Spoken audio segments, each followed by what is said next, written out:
तो यार secret invasion का फाइनल एपिसोड आ चुका है। अब पर्सनली मुझे फाइनल एपिसोड डिसअपॉइंटिंग लगा, वो सेटिस्फैक्शन वाली फीलिंग तो नहीं आई। लेकिन भाई ये रिव्यू वीडियो तो है नहीं, करना तो यहाँ ब्रेक डाउन ही है। तो चलो डुबकी लगाते हैं इसके ब्रेक डाउन में, जहाँ कौन कौन से सुपर हीरोज के पावर्स हमें दिखाए गए हैं, साथ ही पूरी स्टोरी मैं सब कुछ डिस्कस करूंगा। एपिसोड स्टार्ट होता है प्रिसिला के घर से, जहां पिछले एपिसोड में दूसरे स्क्रल्स ने उस पर अटैक किया था। तो हाँ, वो सरवाइव कर गई है। निक फ्यूरी यहाँ उसको कॉल भी करता है और सॉरी बोलता है। हाँ, भले ही पिछले एपिसोड में वो ग्रेविक के साथ मिल गई थी, लेकिन फिर भी गलती लड़कों की ही होती है यार, सॉरी तो उनको ही बोलना पड़ेगा। इस कन्वर्सेशन के बाद फ्यूरी ग्रेविक के हेडक्वार्टर्स में पहुंचता है और दूसरी तरफ हॉस्पिटल में रोडी रशिया पे अटैक करने के लिए प्रेसिडेंट को मनवा रहा होता है, मोटिवेट कर रहा होता है। बट सोनिया हॉस्पिटल पहुंच जाती है और रोडी को मिसलीड करने की कोशिश करती है। फ्यूरी उधर देखता है कि हेडक्वार्टर्स में बस ग्रेविक है और सारे के सारे स्क्रल्स गायब हैं और इसका कोई एक्सप्लेनेशन भी नहीं दिया जाता है। देन वो ग्रेविक से मिलता है और दोनों के ही बीच काफी इन डेप्थ कन्वर्सेशन होती है। फ्यूरी करंट सिचुएशन के लिए खुद को रिस्पॉन्सिबल मानता है और हार्वेस्ट, जिसमें सारे सुपर हीरोज के डीएनए हैं, वो ग्रेविक को दे देता है। पर हाँ, इस सीरीज में स्पेशली कई बार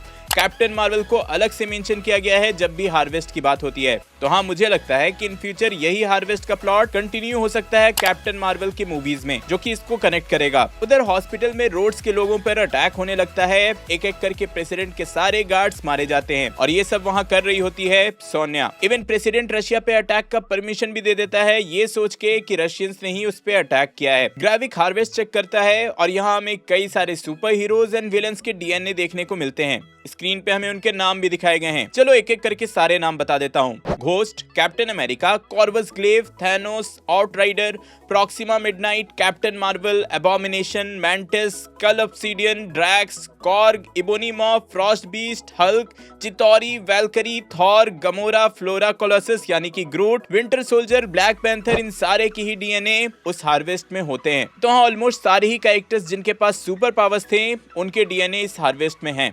एंड इमीडिएटली इसके बाद ग्रेविक मशीन चालू करके खुद को इन सब के डीएनए से मर्ज कर लेता है और सुपर स्क्रल बन जाता है और फ्यूरी को मारने की कोशिश करता है।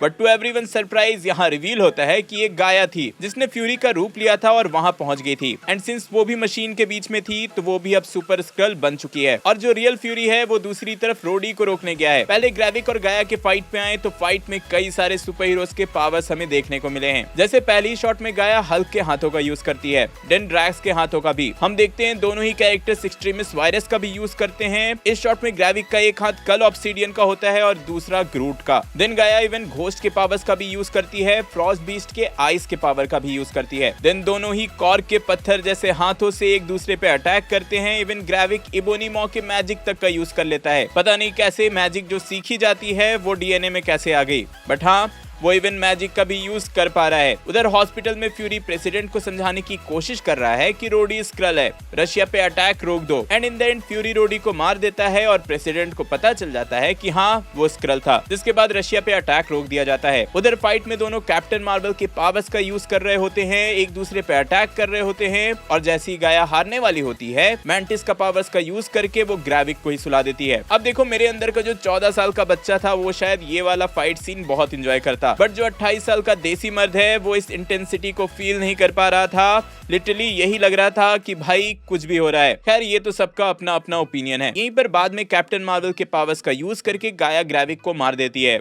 मतलब जो कैरेक्टर बार बार एक्सट्रीमिस्ट वायरस से हील हो जा रहा था, वो समहाउ कैप्टन मार्वल के पावर्स से मर गया। इसके बाद जिन भी लोगों को वहां पे किडनैप करके रखा गया था, उनको गाया छुड़ा लेती है। अब यहाँ दो इंपॉर्टेंट कैरेक्टर्स थे। एक तो एवरेट रॉस, जो कि हमने फर्स्ट एपिसोड में ही देखा था कि उनको स्क्रल्स ने रिप्लेस कर दिया था, और वही दूसरी तरफ थे अपने रोडी। अब जिन्होंने मेरा एपिसोड 3 का ब्रेकडाउन देखा होगा, उसमें मार्वल वालों ने गलती से 1 सेकंड के लिए रोडी की रियल बॉडी दिखा दी थी। मैंने पॉइंट आउट भी किया था, जो भी ब्रेकडाउन देखे हैं सब जानते ही होंगे। लेकिन अब बिग क्वेश्चन यहाँ पर ये आता है कि आखिर कितने टाइम से रोडी को रिप्लेस किया गया है। तो ये बात यहाँ बताई तो नहीं गई है, बट हिंट जरूर दे दिया गया। इफ नोटिस करोगे तो रोडी यहाँ हॉस्पिटल के कपड़ों में है एंड सिविल वॉर में घायल होने के बाद रोडी हॉस्पिटल में एडमिट हुआ था।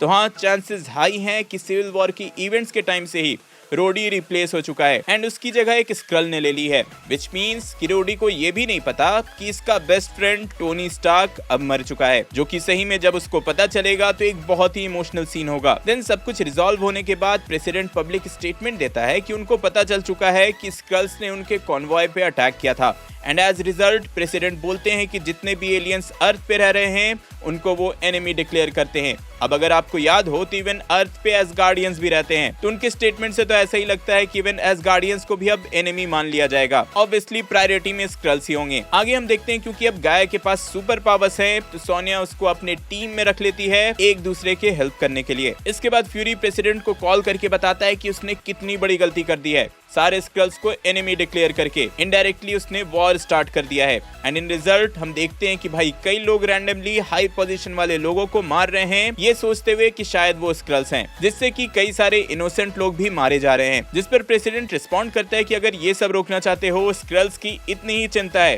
तो इनको लेकर अर्थ से चले जाओ। जिसके बाद फ्यूरी की स्पेसशिप आती है एंड वहां उसके साथ उसकी वाइफ वारा भी होती है। फ्यूरी बताता है कि क्री रेडी है स्क्रल्स के साथ पीस को डिक्लेयर करने के लिए, और यही डिस्कस करने के लिए वो दोनों ही सेबर स्पेस स्टेशन चले जाते हैं।